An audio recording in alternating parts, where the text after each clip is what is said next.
710 ESPN Seattle presents The Calabro Show warm-up, powered by the law offices of Heidi Hunt.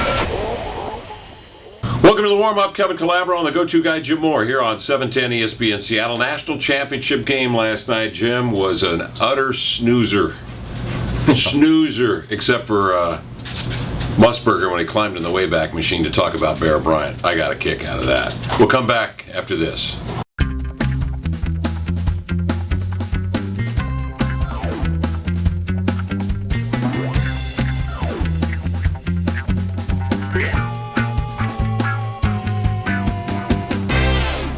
Yeah, Musburger last night talking about Bear Bryant. He said that if Saban were to win the championship, people at Alabama would forget about Bear Bryant. And then he quickly checked himself, like, I'm talking about Bear Bryant! You can just, hear the inner voice. Of course, no one will ever forget Bear Bryant. We remember him, that rumbling voice of his. And I thought, how many kids out there know who the heck Bear Bryant is? I'm glad Brent is still around to remind an old guy like me who Bear Bryant was, because I barely remember Bear Bryant. That's how far back Brent Musburger goes. To me, that was the highlight, just to hear Brent do the game last night. That was not a championship game in my mind at all. He had two, but the best way to term those quarterbacks, pedestrian. McCarron was okay. Yeah. Jefferson, I don't know why they didn't pull him for Jarrett Lee. Of course, quickly, they were thinking the same thing in the truck there at ESPN. Why isn't Lee in the game? He stood there, poor kid stood there for most of the second half. Ready now, Coach? Did you see the graphic? Surely I'm going in after he throws the forward pass. I thought Tavares Jackson was quarterback in LSU last night with that forward pitch. Number 11 kind of turned the other way, right? Throwing it to the linebacker, for goodness sakes. Yeah. I did see the stats. 7 interceptions the last and one two touchdown. Games. Was one touchdown, 7 interceptions. He had his chance to start. The good news, I was just reading today there at LSU, is they're favored to be the national champion next year. This doesn't bode well for Washington's schedule. USC, Oregon, and LSU. And Stanford. All of them ranked there in the top, 5? Top 7. Well, according to John Wilner, San Jose Mercury News, and Wilner knows his stuff, so he put out a top 25 for next USA year. Today did too. Yeah. And they play four of those teams in the first 6 weeks of the season, the Huskies. Wow. So, the second week of the season, they got to go down to Baton Rouge. And LSU's getting a quarterback.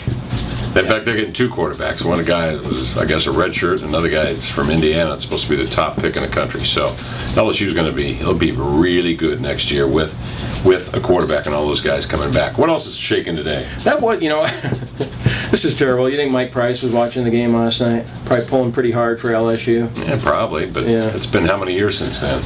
It's been a while. Yeah. It's been a while. I was just thinking about that. No, the game. I heard Brock talking about how it was nice to see some defense, or he was looking forward to seeing some defense, but I just, I was texting back and forth with you. I'd much rather watch Pac-12 football, and if they don't have a national championship caliber team in this conference, at this point, that's fine by me, because I would, honestly, I'd much rather watch a Washington-Baylor game than I would the game we watched last night. How about an Oklahoma State Cowboy team against either one of those teams? And a +1, Gundy was talking today out loud about how, I'd have thrown 50 times.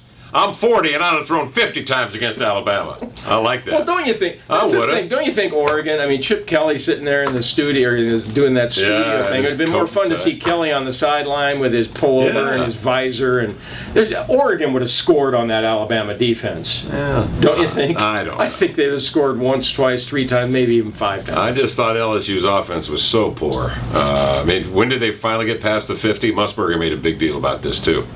What was it? Musburger was talking about like it was the goal line. Is he going to get by the? Are they going to get to the 50?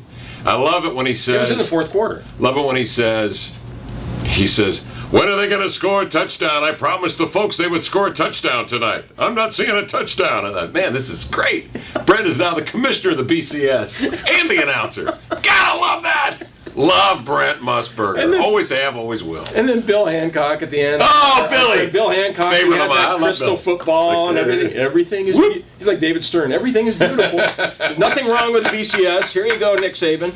Although we are going to make a little tweak at the coaches' meeting next week. They're going to go to +4, so they will have a Final Four of, I'm pretty sure. Well, think about it this year. If they had number 1 LSU go against number 4 Oklahoma State. Right. Or was that, wait a minute. Stanford. That was Stanford. Oklahoma Stanford State 4, or was it Oregon? And Stanford goes. And then have 2 and 3, have Alabama exactly. and. Yeah.